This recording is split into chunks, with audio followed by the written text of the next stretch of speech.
Hello, my name is Bonnie and this is my channel, A Knitter Obsessed. This is my knitting podcast where I talk about all things knitting currently going on in my life. And typically that's me talking about like the projects I'm working on and what I finished. However, I ended up having quite the yarn haul recently, which is, I'll explain why I'm laughing about that in just a second.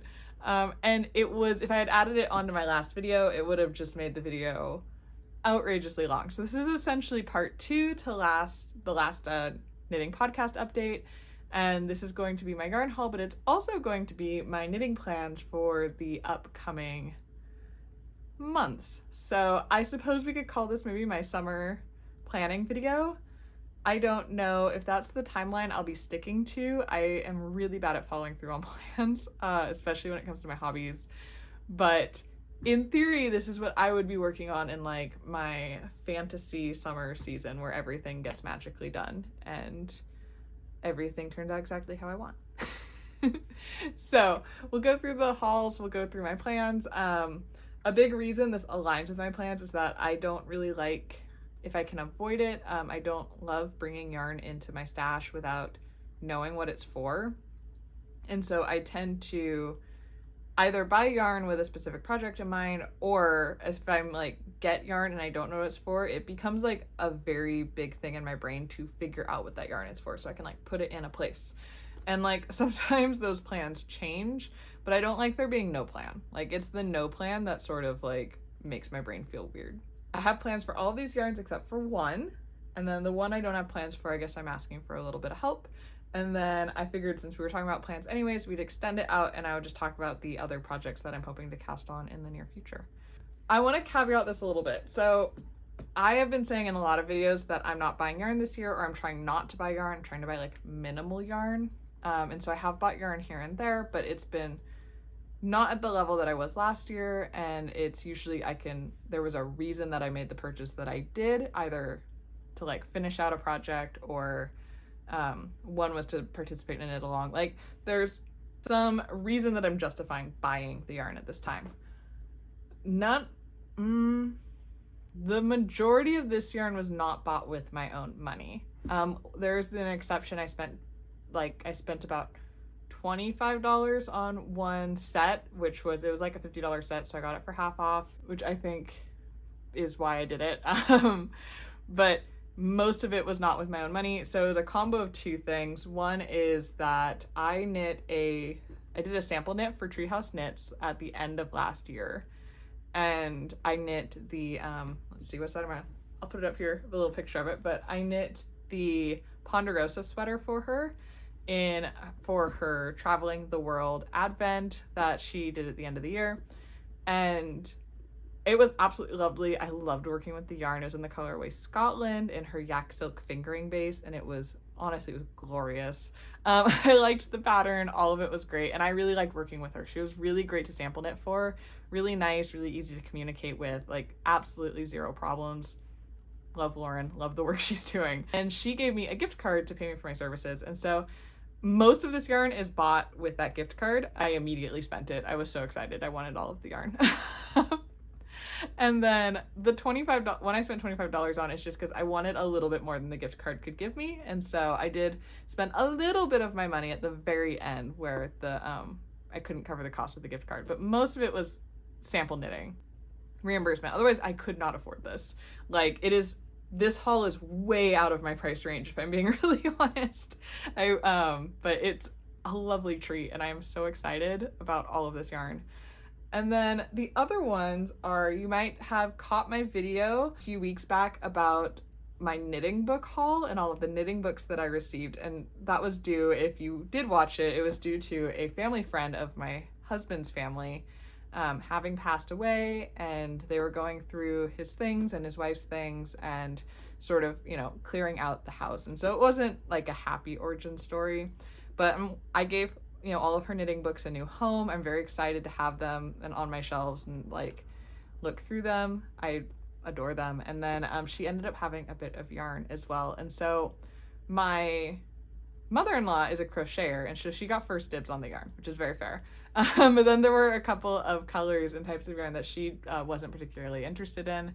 and she doesn't like working with like lighter weights. She doesn't really like to go beneath like a worsted or a bulky weight, and so they had some nice DKs, and so I got those as well. And so that's where the rest of the yarn comes from. So again, not bought with my own money, but new to my stash.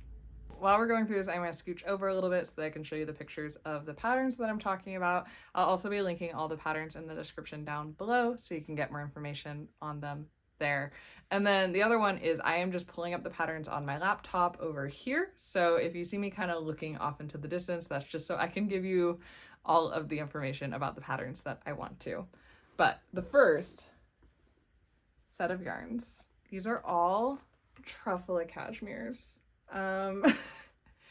They are so soft and fluffy. So the truffle cashmere is a lace weight yarn. It is a new like mix for her from the, I've used it in the past, but this is a new blend, and so I'm really excited.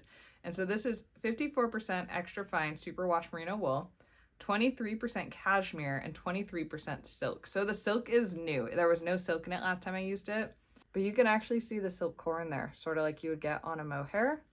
And truffle cashmere used to be like totally matte, so you didn't get any of that kind of like silk luminance, and I'm really excited about it.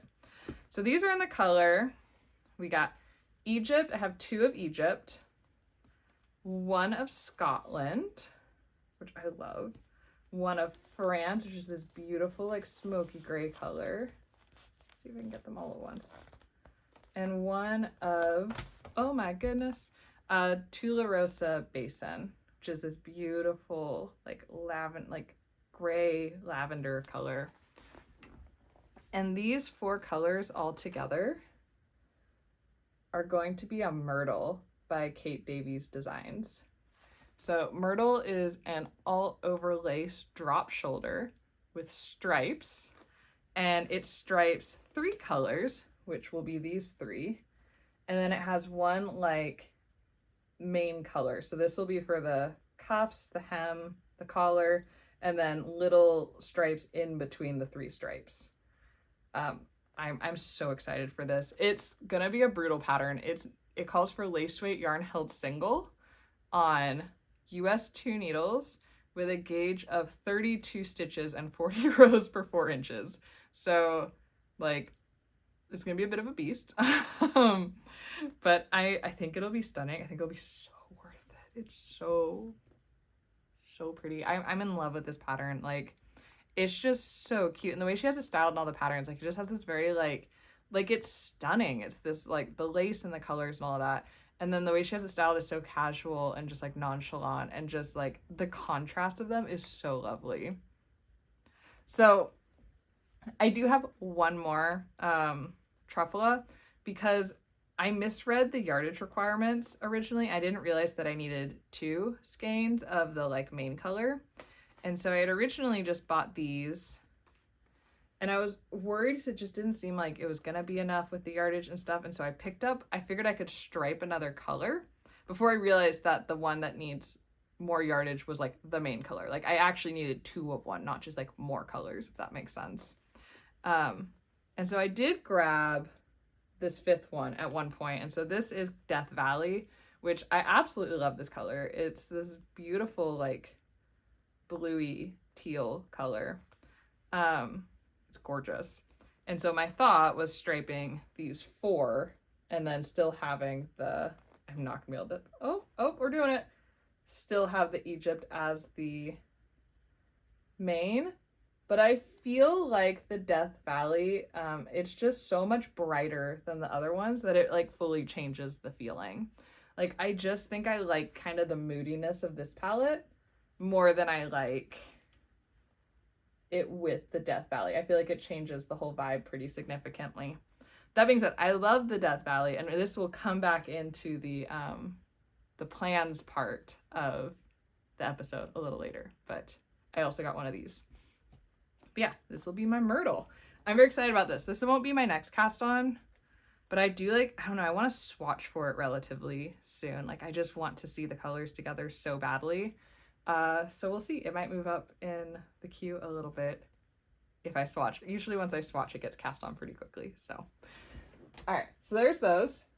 Then the other sweater quantity I got I also got the Death Valley colorway in the spruce sock base, and you can see just how luminous it is in this base. Like, it's so pretty. It's pretty true to screen on screen what it looks like in real life. This is 90% extra fine superwash merino and 10% nylon. And then to pair with it, I got 2 skeins of, again, the Scotland colorway. There we go. In the yak silk fingering base. So the same one that I knit the sample sweater out of. And so this is 65% superwash merino wool, 20% silk, and 15% yak. And this is what they look like together. Like, it's so pretty. So my plan is to knit the newspaper pullover by Hohi Locatelli. And I really wanted, she has it in that beautiful like charcoal gray, almost black, and like cream color. And it's super high contrast and beautiful. And I wanted to keep the high contrast, but I just wanted to pick a colorway that was a little bit unexpected. Like, I just sort of wanted to play with the color a little bit. And it's an all over brioche sweater. It's a crew neck. And then the colors, you know, as you can see in the picture, sort of alternate, and you have a lot of fun with the 2-color brioche. And so this one I swatched for immediately. Like, I got the yarn, caked it up, and went to town, because look at this swatch, guys. Like, it's in the round, so I've got all my like dangles in the back just in case I need to rip back. But I love this. Like, oh my gosh. I just think, I was worried it was going to come off like really garish and bright because the contrast is so high, but I don't think it does. I think they just complement each other so nicely. Like, I feel like, I don't know. I don't even know what I feel anymore. Like, I just love this. And I just think a whole sweater in this is going to be stunning. So my plan would be to do like the cuffs and the hems and all that in the Scotland. So this would be what would be kind of up close to my face. And yeah, have this as like the cream, if you're looking at Hohi's version. So yeah, this is my other plan. I have 2 of each of these. Yardage wise, that should be enough. So I'm very hopeful. And like, it's so drapey. It's so drapey. It's gonna be beautiful. And in the pattern, she recommends knitting with like a yak silk blend just to kind of drape out the brioche a little bit, because brioche can be so fluffy that it can be a little overwhelming. And so the idea is that the drapier yarn makes, you know, the brioche kind of relax and sort of deflate just a little bit, so it's a little less fluffy and intense. And yeah, it does just that. It's amazing. I was gonna get the yak silk in the Death Valley, but it was a very different color. So the yak really changes the color of the yarn, and for the Scotland, I love it. It makes it like extra moody. But for the Death Valley, I kind of lost some of the like vibrancy that I was looking for, and I felt like the undertones didn't complement the Scotland quite as well. So we did just go for the spruce sock in this, but the swatch is still very, very drapey, so I don't think it's gonna be a problem. I got so close to casting this one on like a couple days ago, but I know that being 2-color brioche, it's gonna take a little bit of thinking and setup, and so that's the only reason it's not on my needles right now, is I just haven't had like the time to devote to like really getting the project started.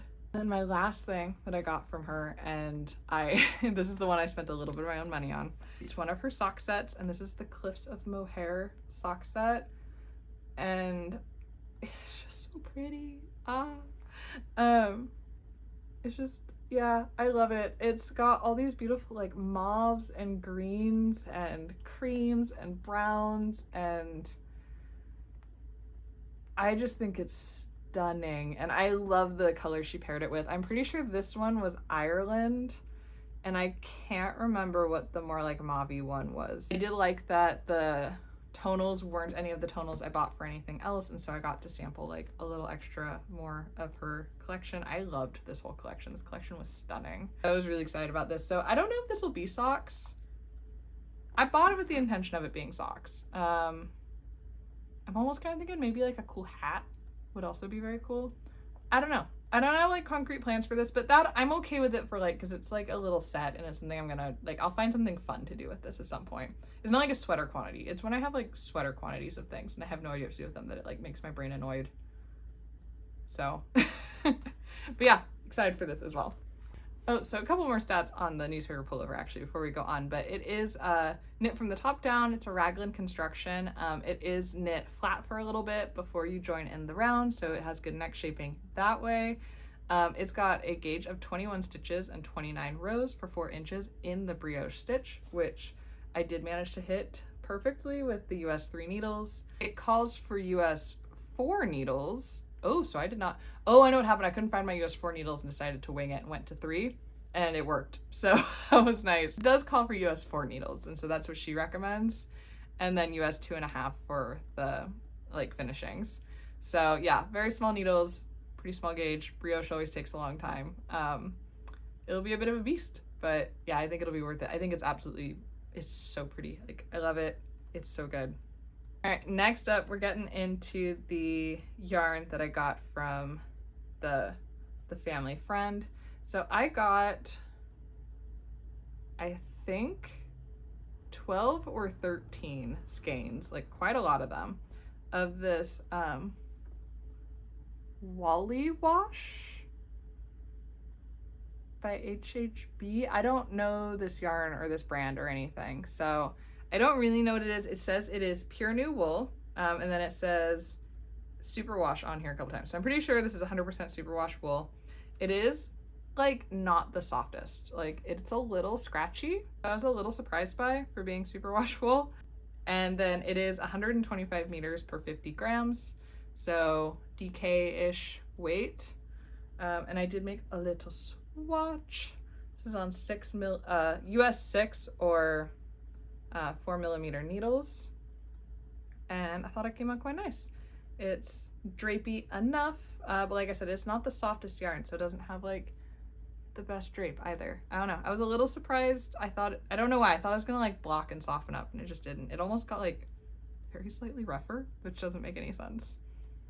But this is, if you've been on the channel for a little bit, you might be like, wow, that's pink. You don't usually knit in pink, and you're correct. I don't. This is not really my color. Nothing wrong with pink. It's just never really been my thing. But my mother-in-law, the one who gave me the yarn, because like I said, she got first dibs and then passed on what she didn't want. She loves pink, and she passed it on kind of being like, could you possibly make me something in this? And I love my mother-in-law, and she was very nice about asking, and she absolutely deserves a wonderful knit, and I haven't made her anything for a while, so yes, I will. And so we were batting around some pattern ideas for a little bit, and she really wanted something with like a boat neck. She wanted something that was a little bit more oversized, a little bit of like a statement-y type of thing, but like she really likes stockinette. So we're looking at some kind of like big like bat wing kind of boat neck sweaters. And then Zanete knits, Zanete. I have never known really how to say it, but she just released the Elan Sweater. The Elan Sweater? Again, I don't really, E-L-A-N. And it's this beautiful off-the-shoulder sweater with this like big rib kind of fold-over collar and these flared sleeves. And it's very like striking and very classy. And it just made me, I was like, I just feel like my mother-in-law would get an absolute, I think she'd love this. Like, this feels like it would be stunning on her. And so I sent her the picture, and she was like, oh my gosh, yes, I love off the shoulder. Like, that looks fantastic. And then that was why I knit up the swatch. And so this will be the Elan sweater. I think it's gonna look so good. I think that sweater in this color is something I could never ever dream of pulling off, but I think my mother-in-law will look stunning in it. Like, I think it'll look so good on her. And so next time I see her, I'm going to try and get some measurements from her.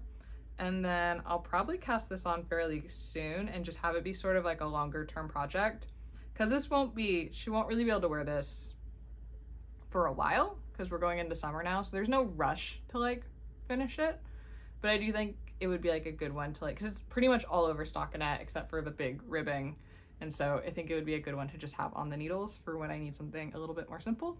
And yeah. So that's the plan for that. I don't know if it will use all of the yarn because there's a lot. Like I said, there's like, I think 13 of those skeins.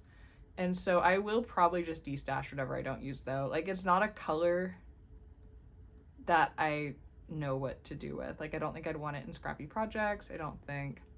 So we'll use what I can for this, and then we'll probably let it go to someone else who can love it as well. The last bit of yarn that I got in that haul is from Berroco Vintage in this beautiful red color. So this is 52% acrylic, 40% wool, and 8% nylon. It is 218 yards per 200 meters. No, sorry, that's 218 yards per 100 grams. I like read that real weird. So again, DK weight.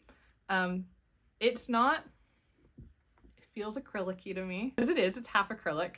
It doesn't feel bad. It's not like overly squeaky, or like, it's very soft, it's nice, but it does have that just kind of like, I don't know, I feel like acrylic sometimes has like a coating feeling to it to me, and I can feel that in this.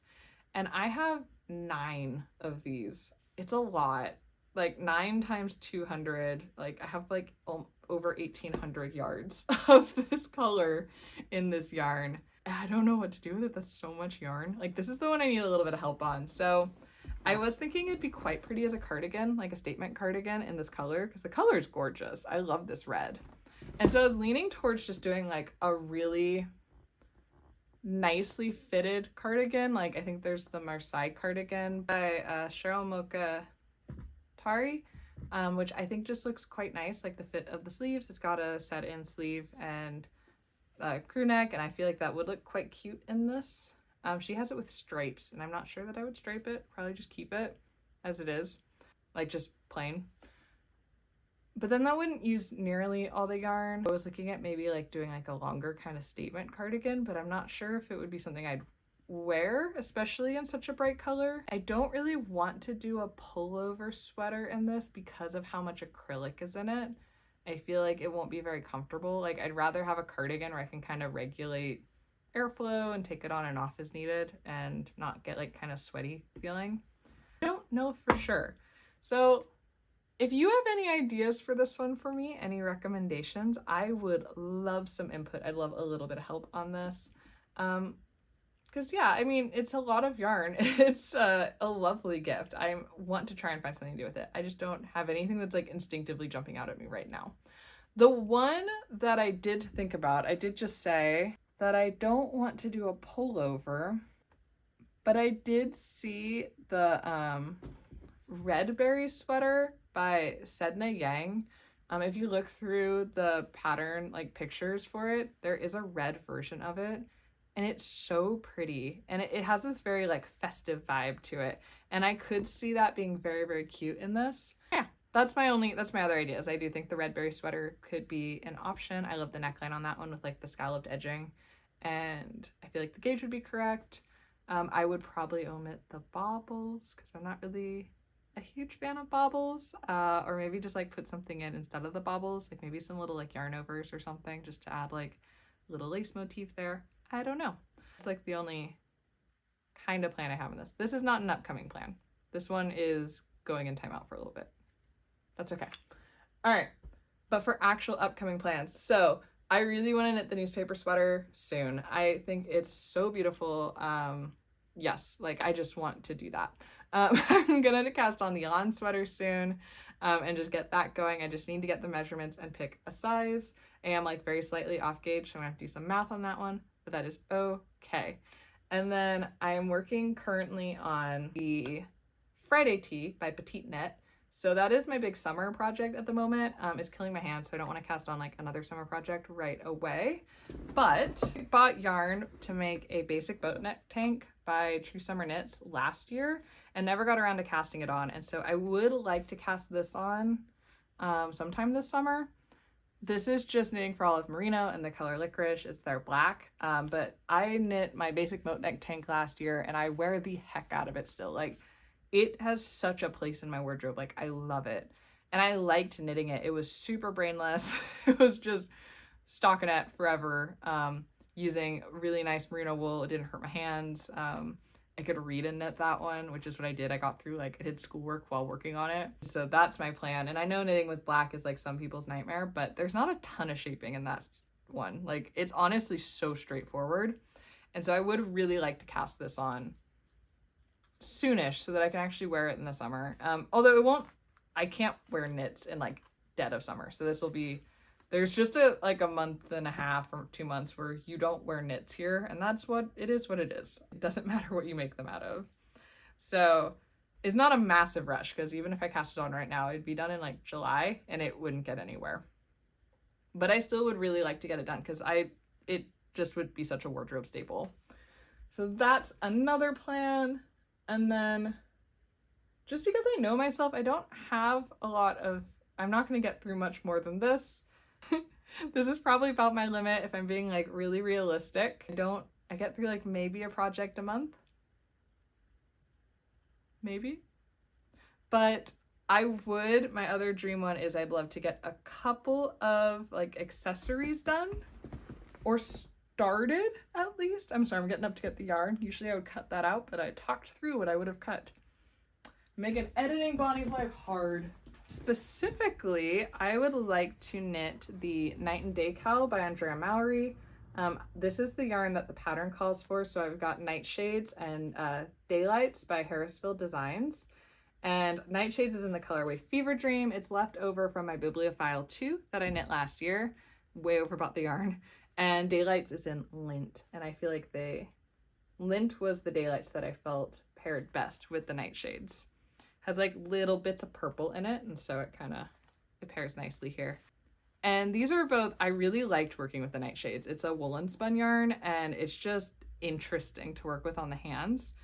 And yeah, I love the look of the high contrast day and night shawl. I think it's stunning.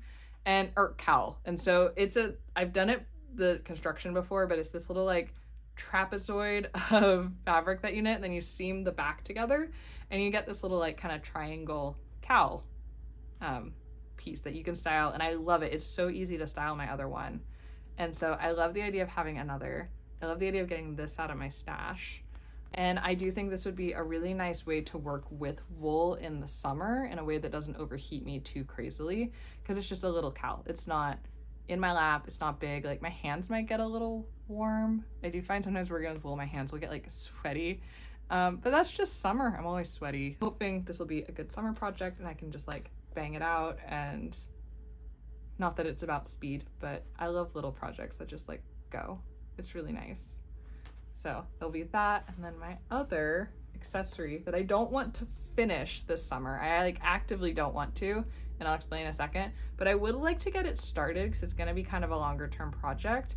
But I want to make a traveler shawl, also by Andrea Mowry. So my plan with the traveler shawl is I have been looking for something to do with this yarn I got in Japan for a while now, and I've tried a few things and they just like haven't worked out for various reasons. But this is Global by Ski Yarn. It's 70% wool, 30% acrylic. It's in Japanese, so I'm trying to remember what it was, but I'm pretty sure that's what it was. And it's just this beautiful like gradient, like kind of muted colors.